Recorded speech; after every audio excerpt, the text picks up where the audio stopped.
that will permit man to determine the world's cloud layer and ultimately to control the weather, and he who controls the weather will control the world.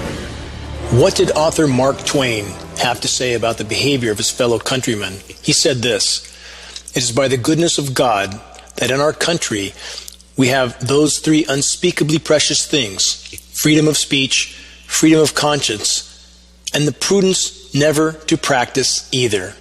Again, from Samuel Clemens, Mark Twain. Why do people tend to reject new evidence?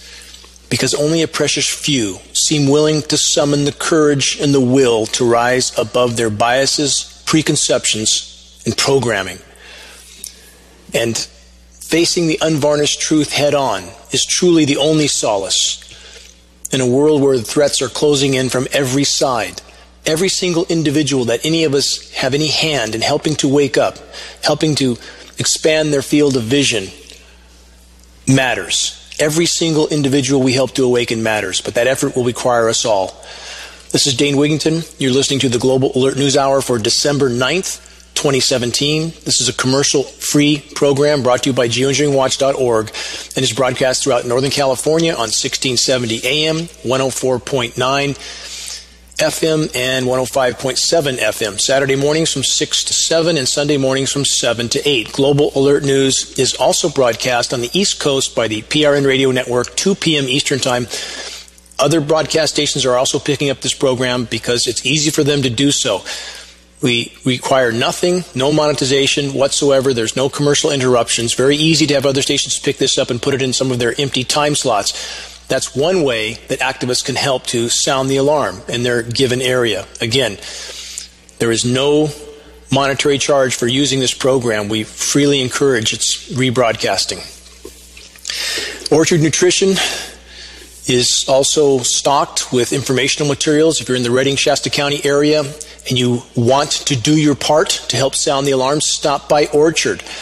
Grab a DVD on the vaccination dangers, on the lethal climate engineering danger, or 9/11. Share it, copy it, help others to wake up around you. Only by reaching a critical mass of awareness do we have any chance of turning the tide of the current insanity that we're all swimming in. Santa Barbara, California, today and tomorrow at the Earl Warren Showgrounds, the Gym Fair event is open. There's a Geoengineering Watch informational booth at that event, fully stocked with materials, also free materials. We're doing our best to help sound the alarm, but we need others to help us. This can't be done by a few on behalf of the many. It will require all of us in this battle. If you're in the Santa Barbara area, go there, show your support, get some materials, and help us to sound the alarm while it will still matter before Earth's life support systems are completely dysfunctional. More on that later in this broadcast. Legal update. Our ongoing, behind-the-scenes legal efforts continue. As some may remember, in a previous program, I announced that in addition to our suit in Canada, which is still ongoing, we have filed against the U.S. Department of Commerce, which is the overseeing agency for NOAA. NOAA was not giving us any information on our attorney's Freedom of Information request. NOAA is the National Oceanic and Atmospheric Administration. We have now received some files from NOAA. There are redactions on those files. There are redactions on the emails contained in those files. No surprise. We have cover-up throughout our entire system of government at a scale that can scarcely be comprehended. We'll make more announcements when we can, but just so that activists understand, we are working diligently behind the scenes at GeoEngineeringWatch.org as our attorneys, but all our legal efforts ultimately center around the goal of reaching a critical mass of awareness in exposing the climate engineering insanity, which will drag so many other issues to the surface with it. Once the entire global population realizes it's been part of a grand and lethal experiment without their knowledge or consent, for which an experiment from which there is no return, there is no going back.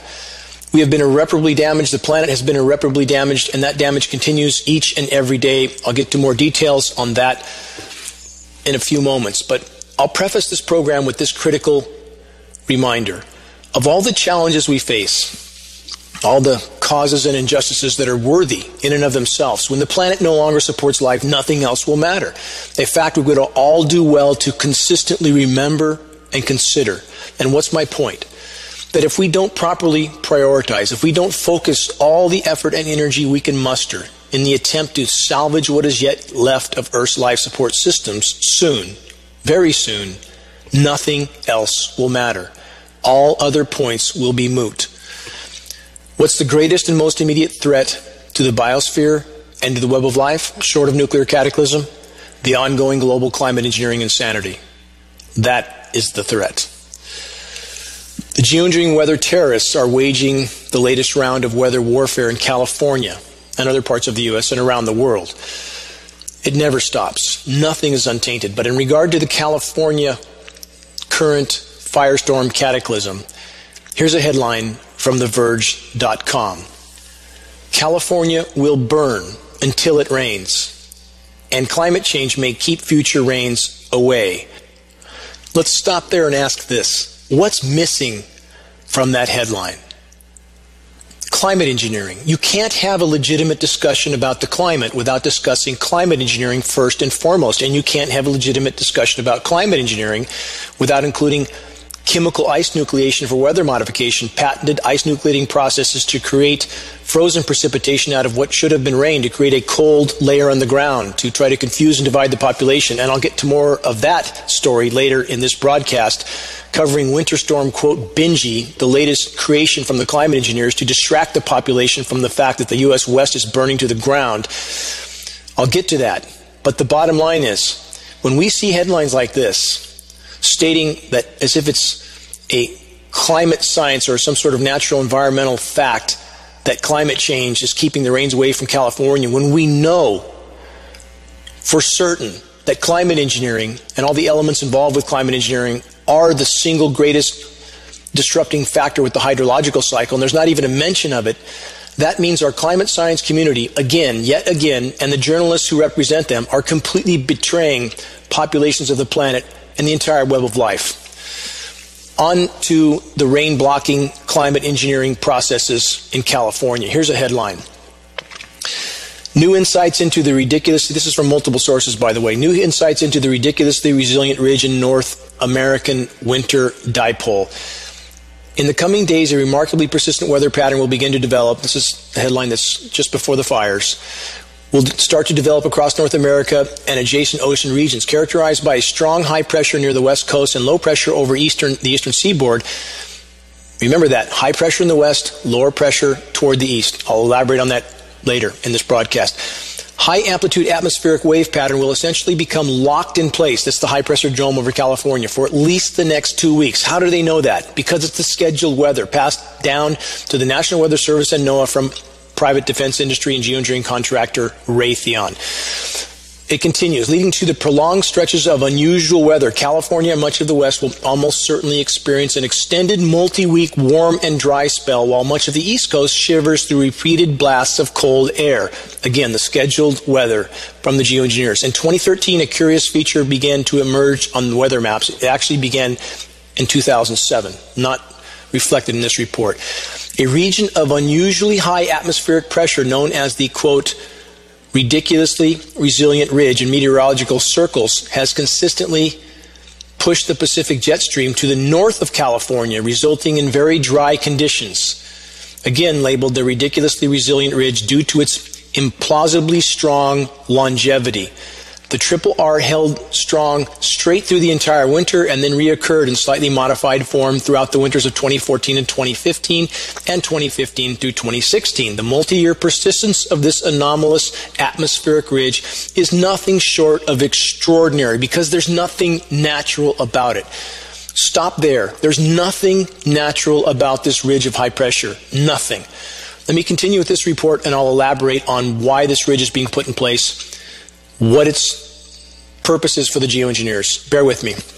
This report finishes. The co-occurrence of record low precipitation and record high temperatures associated with the Triple R, the ridiculously resilient ridge, ultimately yielded California's most severe multi-year drought on record. Final 2 points in this report. Atmospheric pressure patterns similar to the ridiculously resilient ridge are now occurring more frequently than in the previous decades, and the unprecedented magnitude and persistence of the West Coast ridging can be traced to regionally accentuated warming of the lower atmosphere. No mention of climate engineering, no mention of the ionosphere heater installations like HARP that are the causal factor for this ridge.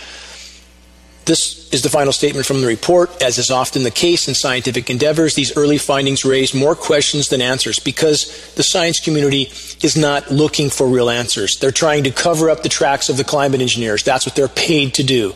They are betraying populations in the web of life. Here's some answers. Let me give some answers for what this report didn't give. The ridiculously resilient ridge is a direct result of, again, global network of ionosphere heaters like HARP, like the HARP facility in Alaska. These installations can and are creating massive high-pressure zones.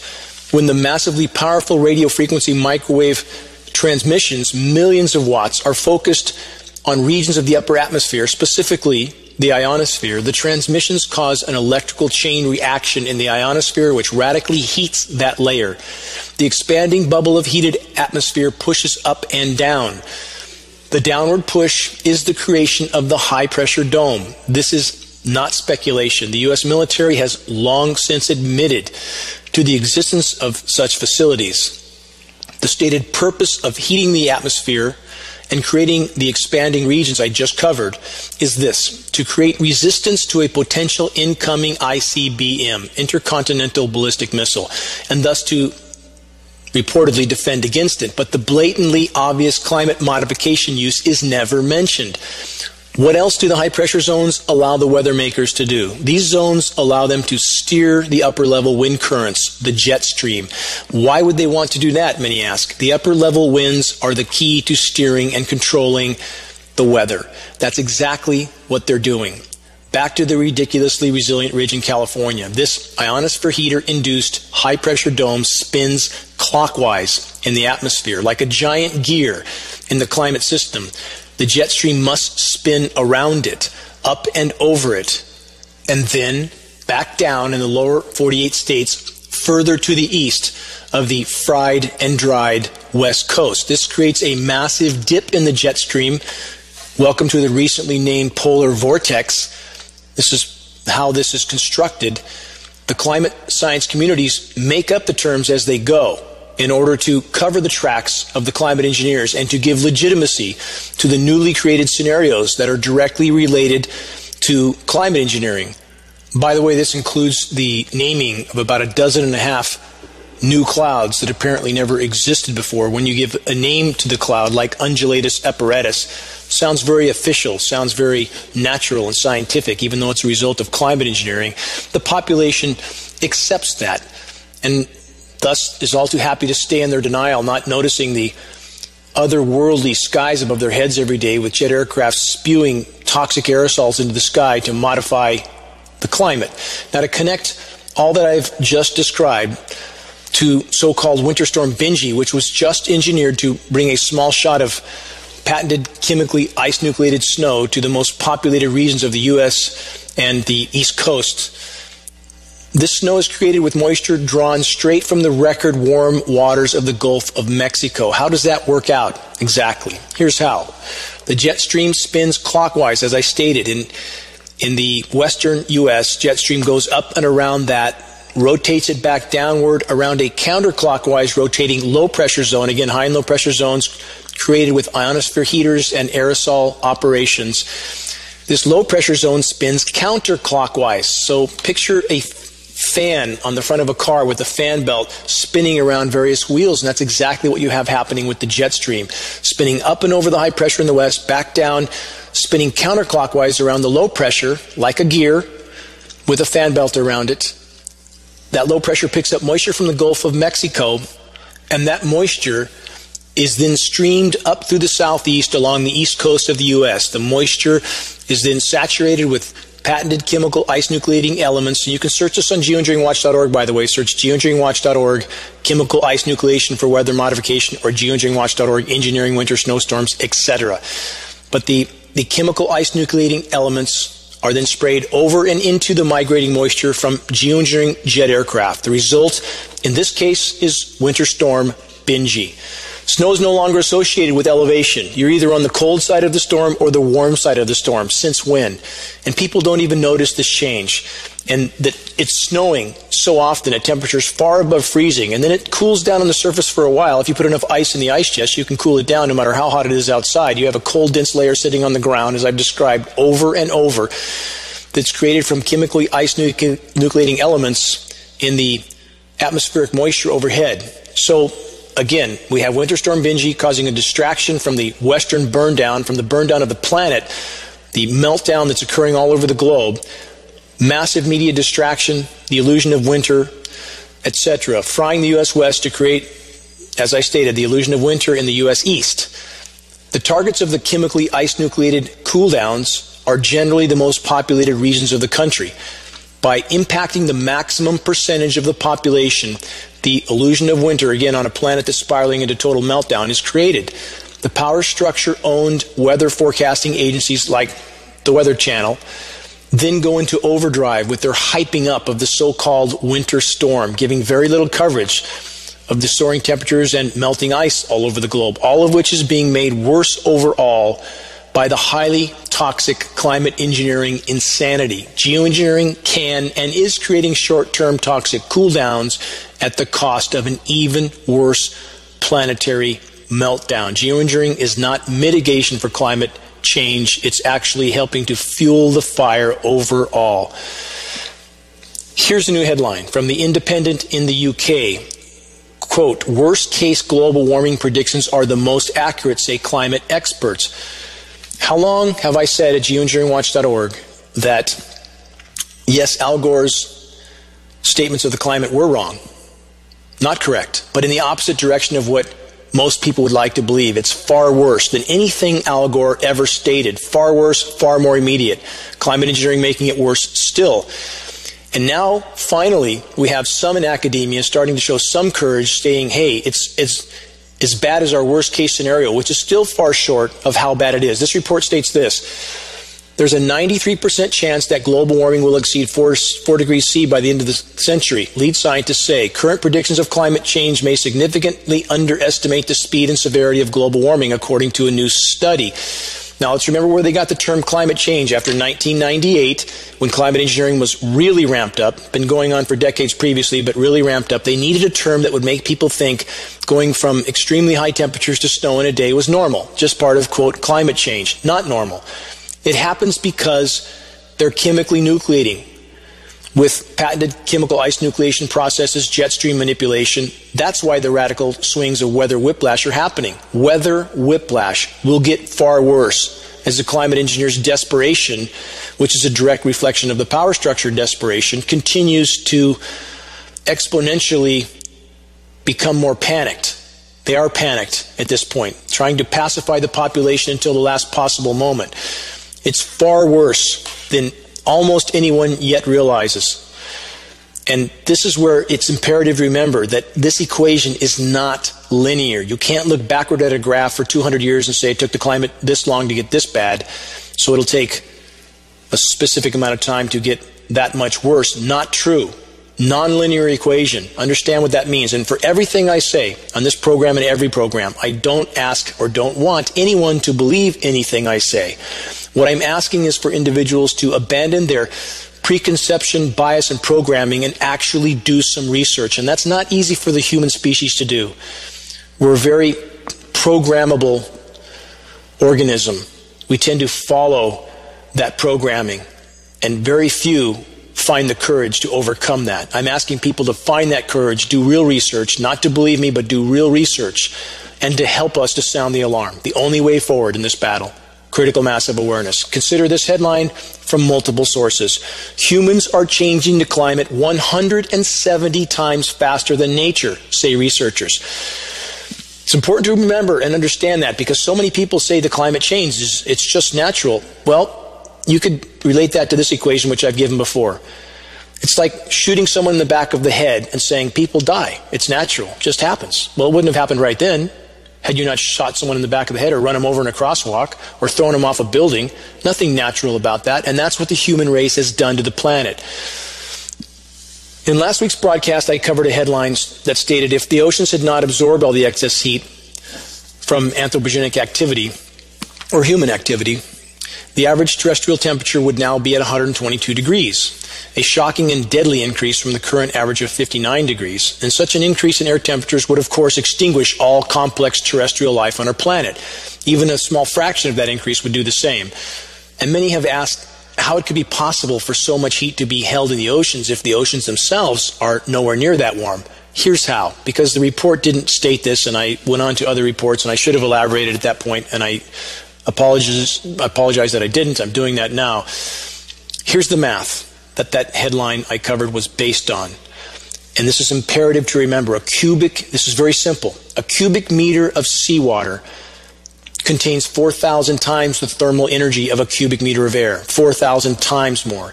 So picture a large pot of water on the stove, turning the gas burner on underneath. It takes a long time for that to heat up. A long time.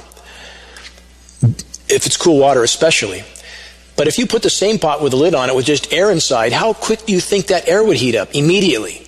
Almost immediately. And that's why it's so important to remember, if all that thermal energy that's heated the oceans many degrees since the start of the Industrial Revolution, if you took that same amount of thermal energy completely out of the oceans and put it into the air, because the air heats so much more easily, it would be 122 degrees right now.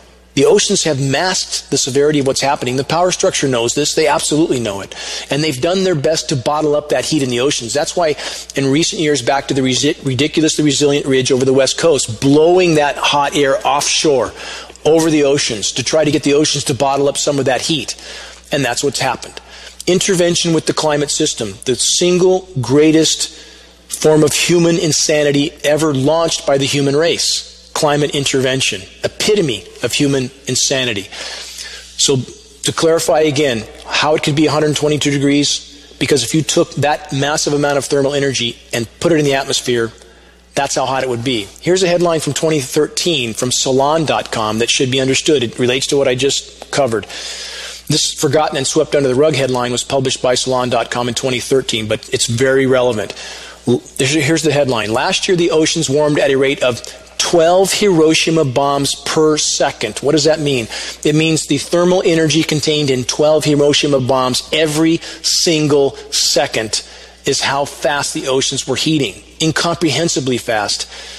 We're traveling toward a planet that will not sustain life at light speed. At light speed. We do not have much time on this course. It's imperative to understand that. Single greatest leap we could take in the right direction is to expose and halt climate engineering. From this report, though, from Salon.com, think global climate change hasn't been very noticeable from where you're standing? Question mark. Down in the oceans, which is to say the majority of Earth's surface, temperatures spiked last year, i.e. 2013, as warming proceeded at an incredibly rapid pace, i.e. back to the 12 Hiroshima bombs per second. SkepticalScience.com calls attention to the ocean's temperature rise for the final quarter of 2013, which literally was almost off the charts. Put in terms that are easy or horrifying to visualize, Skeptical Science explains that the oceans used to be warming at a rate of 2 Hiroshima bombs per second. Over the past 16 years, which means up to 2013, that rate doubled to 4 Hiroshima bombs per second, and I've covered that in previous programs. But in 2013, the warming became so dramatic that it was equivalent to 12 Hiroshima bombs per second. Non-linear equation. Can't state that enough. There's perhaps as many as 50 feedback loops in full swing right now. Everything starts to feed on itself. This is called Venus syndrome. Look that one up. Don't believe me? Look it up. Here's a headline from Science magazine. I'm going to keep driving into the state of the imploding biosphere, and then in a moment I'll relate that to the mass distraction still occupying the attention of American citizens and many around the globe. Here's a headline from Science magazine. Vanishing Arctic ice could drive future California droughts, relating back to the cover-up of climate engineering, ionosphere heater-induced high-pressure zones. We have yet another report from, again, Science magazine, completely ignoring the climate engineering elephant in the room and blaming California droughts, which are a direct result of climate engineering. And we're not guessing. We have satellite imagery of massive aerosol spraying for anybody who bothers to take the time to look, of grid patterns over the Pacific Ocean every single day. And it's shocking to look at these pictures because there's nothing normal anymore with the weather. Nothing. Everything's tainted. We have massive floating banks of featureless aerosol skies. We have tainted, hazy, cobwebby-looking overhead canopies above us that are an unimaginable amount of toxic aerosols being sprayed by jet aircraft as part of solar radiation management, which is simply, again, the epitome of human insanity. Solar radiation management that's destroying the ozone layers, I've covered in previous programs and will cover again, disrupting the hydrological cycle, contaminating the entire planet, every breath we take. And we have populations that are all too happy to look down at their iPhones and pretend nothing's wrong. And we have weathermen reading a script because they have no courage, no honor, no morality, reading a script that ultimately comes from Raytheon, giving us forecasts of mostly sunny, or on the Weather Channel with their paid actor liars, and that's exactly what they are. And if they want to sue me for saying that, go ahead and try. Reading a script and trying to explain away why it's snowing in New Orleans yesterday, while it's record high temperatures in Florida. Now put that together. Snowing in New Orleans and other parts of the deep south while it's record high temperatures in Florida. A stone throw away. Chemical ice nucleation for weather modification, creating a cold dense layer in the ground, chemically nucleating what should have been rain into snow, and creating the illusion of winter on a planet that's in meltdown. So back to this headline, vanishing ice could drive future California droughts, simply a cover-up for the climate engineers who intend to keep this scenario going.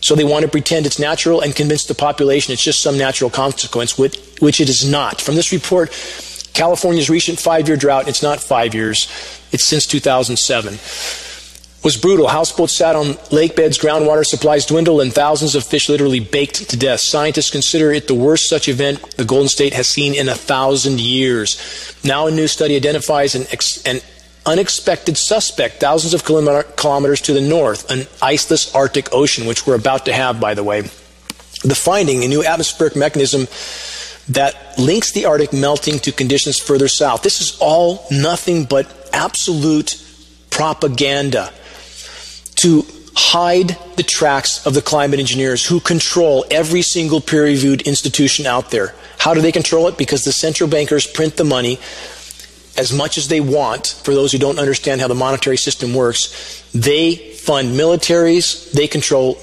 institutions, they control everything down the ladder. And how can they get away with this?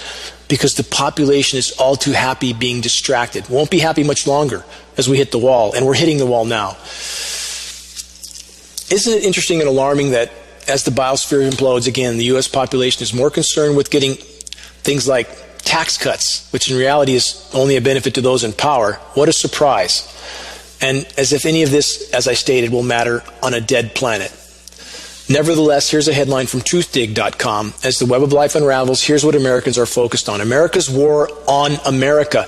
The vultures have started circling in a sane world legislation that adds $1.5 trillion to America's debt, which doesn't matter to the central bankers, by the way, and the debt's already over $20 trillion and rising, would not be celebrated as just what the country needs to get growing again. This is the current administration's Make America Great Again. Just add to the debt. You can print money to hide it in any way you can, and let's pretend the biosphere is not imploding.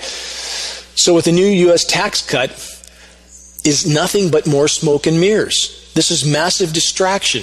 This is the kind of story, I only covered this story because it's an example of the mass distraction that the U.S. population is worried about or focusing on while the planet implodes around them. And even this tax cut is nothing but smoke and mirrors and a sham that actually increases the revenues of the plutocrats and the oligarchs who run the nations and does nothing for the population. And again, none of this means anything and will mean anything in the geologic blink of an eye as the biosphere implodes. And let's remember this, historically the environment has produced 75% of all global GDP for free. No more. No more.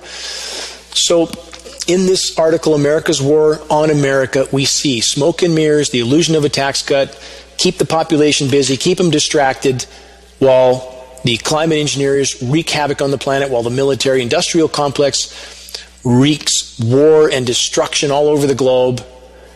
And for most Americans, so long as it doesn't for the moment affect them, or they don't think it is, they could care less.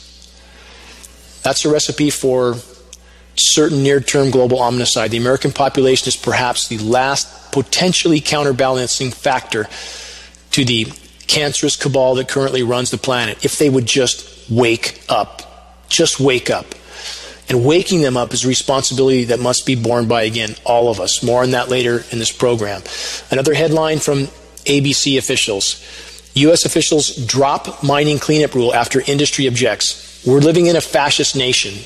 Corporations run the government. Central bankers run the government. From this report, President Donald Trump's administration announced Friday, this is a week ago Friday, that it won't require mining companies to prove they have financial wherewithal to clean up their pollution, despite an industry legacy of abandoned mines that have fouled waterways across the U.S. Let's just keep the fossil fuel fiesta going until there's nothing left. And now that sort of mentality is on steroids. Complete gutting of environmental protection. And this includes the ramping up of the most destructive environmental factor of all, climate engineering. And for those who are waving their Trump flags, the Trump administration is all for climate engineering. Look it up. GeoEngineeringWatch.org, Trump administration. You'll find that article. They're doubling down, increasing climate engineering from every direction. The assault on the planet is being ramped up. And understand this. Oceans die, we die. Forests die, we die. Climate system unravels, we die. It's happening on every front. That's the road we're on. Here's a headline from New Scientist. Mystery radiation clouds may pose risk to air travelers. Again, we're back to one of those headlines that would compare to saying jumping off a 100-story building and landing on the sidewalk could hurt you. That's how ridiculous these headlines are. From this report, danger zones in the air where radiation levels surge could pose an unrecognized health hazard. Again, hitting the sidewalk after falling from a 100-story building could cause a health hazard. That's what this compares to. Airliners may have to avoid these in the future, just as they do with volcanic ash clouds, to minimize any risk to travelers and crew. We already have aerotoxic syndrome, 10,000 pilots and other personnel suing.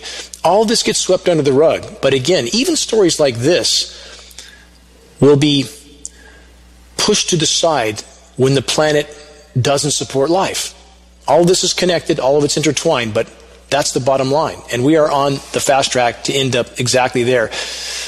And for those who feel helpless, when they hear all this sort of news, they feel helpless. I'll get to this more at the end of this program, but we're not helpless. We're absolutely not helpless, none of us. All of us can and must help to turn the current tide, to alter the course of our species. And that comes from every single one of us doing what each of us can to wake those around us and asking them to do the same. And there's effective and efficient ways to do this. I list that on the homepage of GeoEngineeringWatch.org. It's all there. It's always there.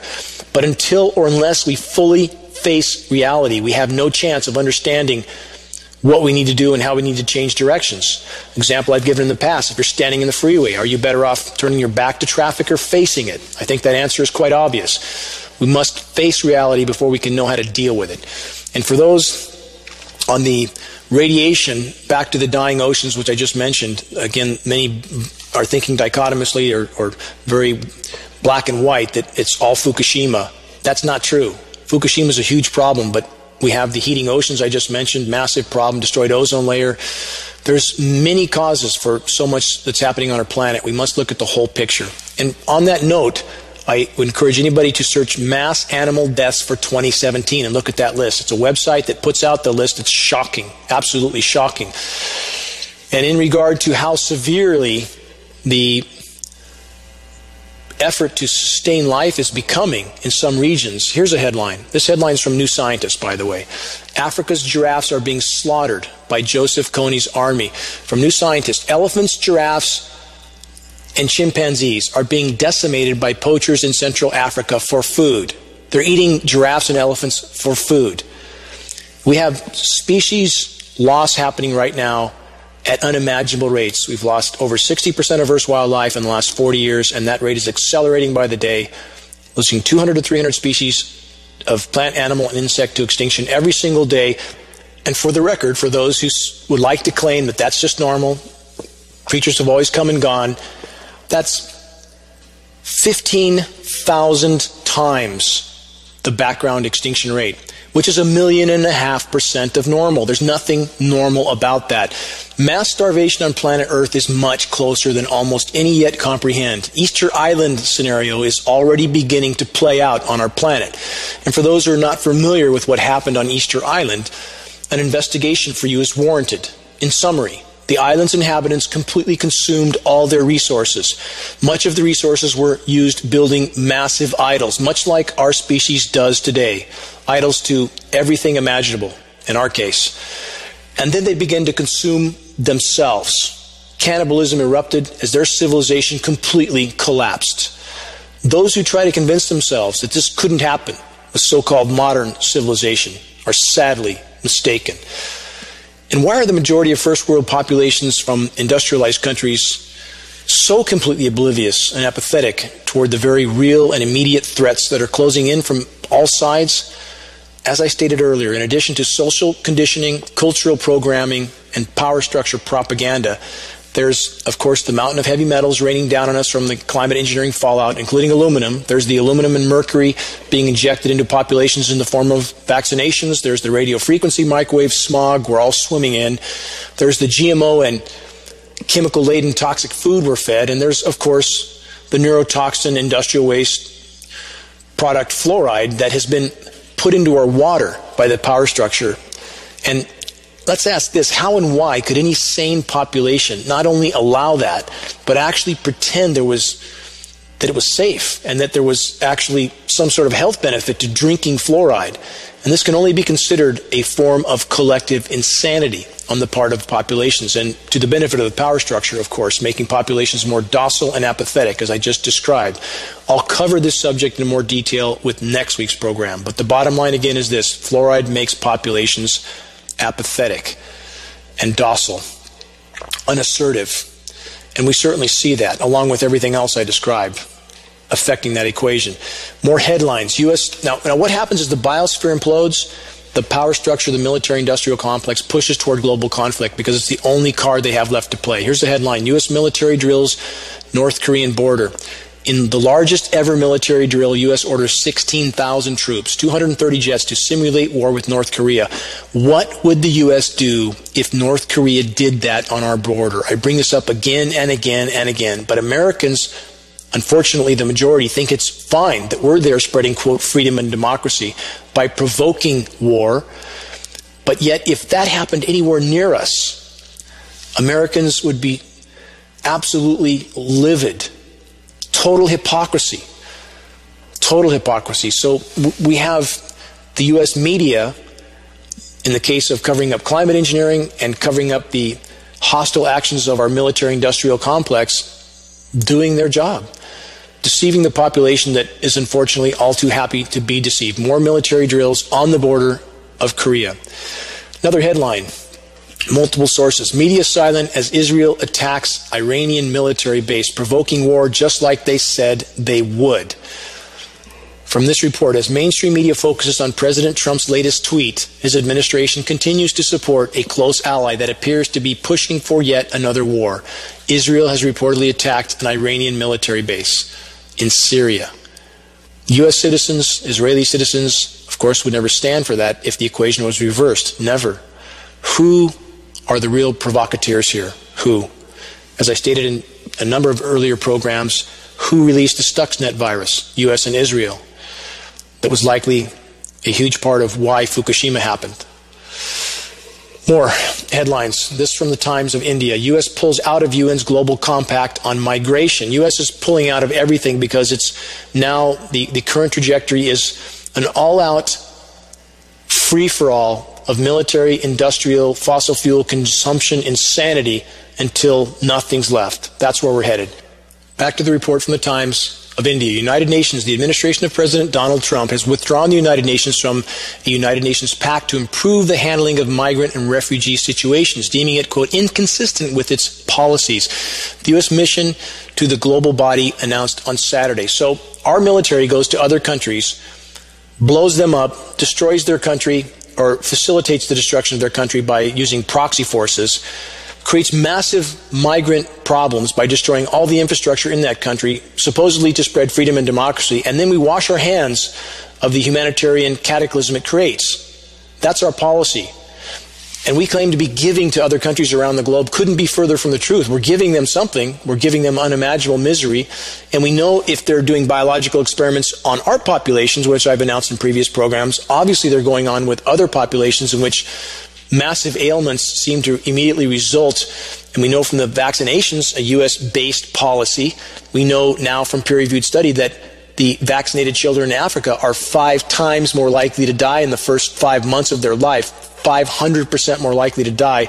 I could go on and on. I've covered much of this in the past, but the bottom line is completely out of control military-industrial complex. Another headline, Israeli professor says, quote, we could destroy all European capitals. Now, for those who will never question U.S. and Israel, pay attention. An Israeli professor and military historian hinted that Israel could avenge the Holocaust by not, as if, what kind of sickness is this? As if the people living today have anything to do with the Holocaust. By annihilating millions of Germans and other Europeans.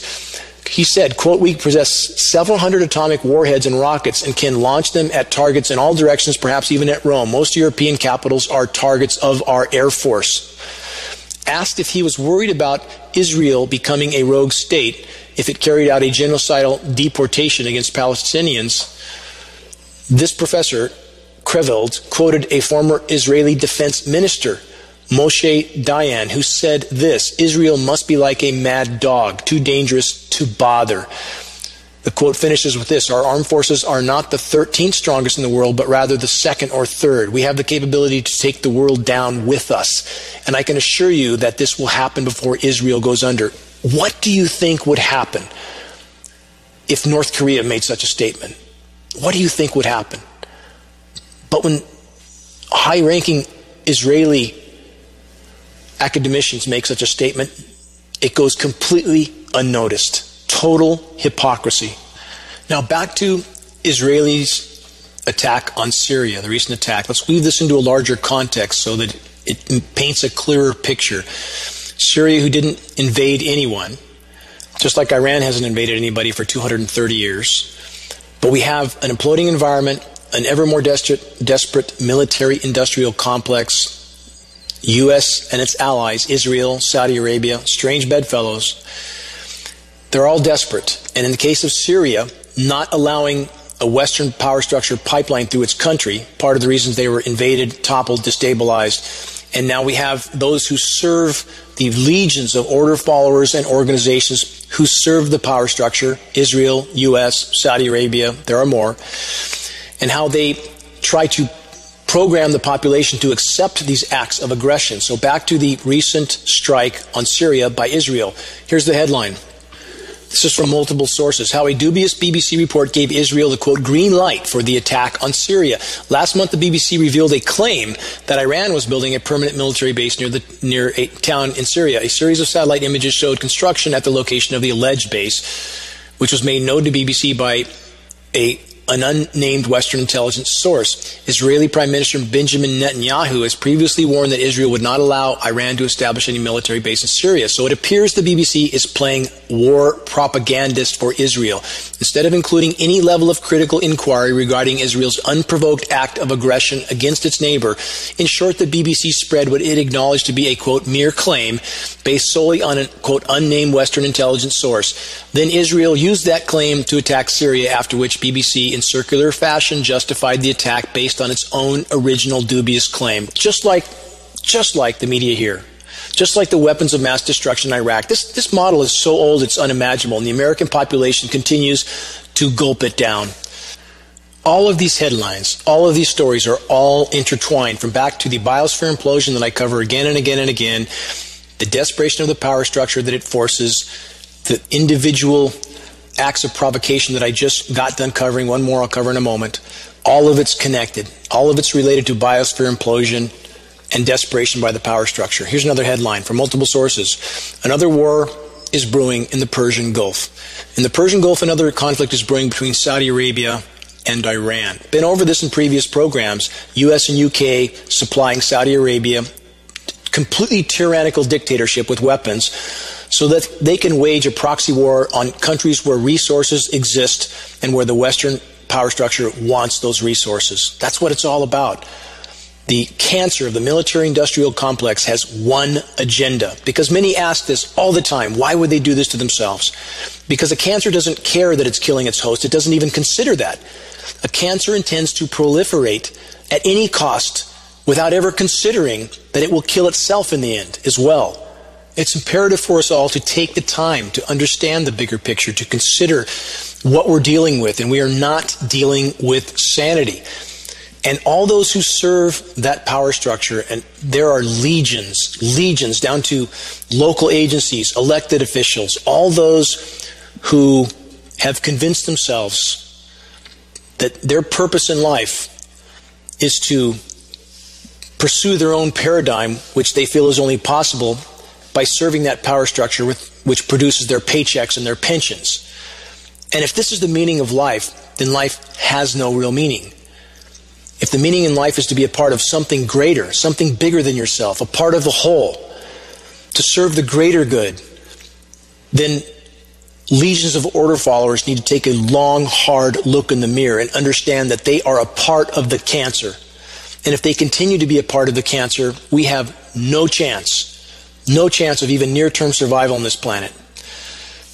So let's remember this about the current out-of-control military-industrial cabal that's most likely to ignite World War III on our planet. Let's remember the Trump administration made a deal earlier this year to sell the Saudis hundreds of billions in weapons, as did the UK. Remember the Saudis recently beheaded over 40 political activists and hung their bodies from cranes. Remember the Saudis are carrying out, as I stated, acts of genocide in Yemen. Remember that the Saudis were appallingly given the head position on the UN Human Rights Council. This is the U.S. ally, Saudis. We never hear anything about them in a negative context, do we? Why? Because they have oil. Back to everything I've described in this program. It's about resources. Those who have and are willing to give those resources to the military-industrial complex are protected. Those who have the resources and are not willing to give them to the military-industrial complex, in this case the Western power structure, are toppled and destabilized. Syria, Afghanistan, Iraq, Libya, I could go on. In fact, let me go on. For those who have not heard previous programs and don't yet understand how the dots connect, on all the countries I just named that were destabilized, toppled, now in anarchy, now resources are being extracted from those countries by the Western power structure. Let's go back to 9/11. I know some have heard this, but many haven't. 1 week after 9/11, General Wesley Clark, who was told of all the Middle Eastern countries that were going to be taken down, 1 week after 9/11, why? Because the empire knew it needed resources. That's why the false flag of 9/11 was carried out. Anyone who doesn't realize or accept that it's a false flag is not living in reality. Buildings don't collapse on their own, and it's amazing, it's astounding. How many people I talked to who had no idea there was a third building that collapsed? For those who still want to irrationally believe that 9/11 was exactly like the official narrative says it was, search Building 7 collapse, look at that, never got hit by anything, and then try to accept the official narrative. You can't. It's illogical, irrational, and completely absurd. False flag event used to galvanize the American public in their power structure propaganda, as I brought up earlier in this program, and to get the American population to accept the empire's imperial aggression all over the globe. All of these dots so clearly connect if anybody takes the time to look at them. The propensity of populations to hide from reality in order to focus fully on their own personal paradigms is a primary reason the human race is now free-falling toward a mathematically certain near-term planetary omnicide. Total collapse, total extinction. This is the path we're on. Cosmologist Carl Sagan made the following statement, and we would all do well to consider it deeply and constantly. He said this: listen, look again at that dot. He's speaking of Earth. That's here. That's home. That's us. On it, everyone you know, love, and everyone you ever heard of, every human being who ever was, lived out their lives. The aggregate of our joy and suffering. Thousands of confident religions, ideologies, and economic doctrines. Every hunter and forager, every hero and coward, every creator and destroyer of civilization, every king and peasant, every young couple in love, every mother and father, hopeful child, inventor and explorer, every teacher of morals, every corrupt politician, every superstar, every, quote, supreme leader, every saint and sinner in the history of our species lived there on a mote of dust suspended in a sunbeam, i.e. planet Earth. The Earth is a very small stage and a vast cosmic arena. Think of the endless cruelties visited by the inhabitants of one corner of this pixel on the scarcely distinguishable inhabitants of some other corner. How frequent their misunderstandings, how eager they are to kill one another, how fervent their hatred.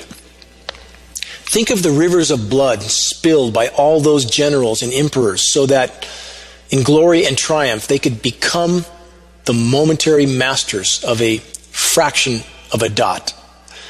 Our posturings, our imagined self-importance, the delusion that we have some privileged position in the universe are challenged by this point of pale light.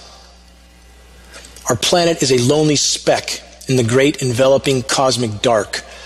In our obscurity and all this vastness, there is no hint that help will come from elsewhere to save us from ourselves. The Earth is the only world so far known to harbor life. There is nowhere else, at least in the near future, to which our species could migrate. The Earth is where we make our stand. It has been said that of astronomy, it is a humbling and character-building experience. There is perhaps no better demonstration of the folly of human conceits that this distant image of our tiny world reveals. It underscores our responsibility to deal more kindly with one another, as well as our responsibility to preserve and cherish the pale blue dot, the only home we've ever known. That's very sobering, and something any of us that are operating with a sound sense of reason should deeply and constantly consider. We are decimating our miraculous home, planet Earth. In previous years, I relished taking sabbaticals into the wilderness which surround my home, trailless wilderness areas that I would trek into and stay for a day or two and think. I felt as if I was in some areas on top of a remote mountaintop on an island and somehow separated from the insanity, but I couldn't stay there long, and now I can't go there at all because I can only think about and focus on how we can yet cause the avalanche of awareness that is so desperately needed.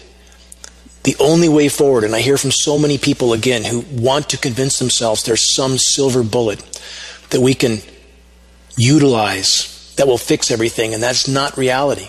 It's not reality. There's no guarantee of a happy ending to this drama that we find ourselves in.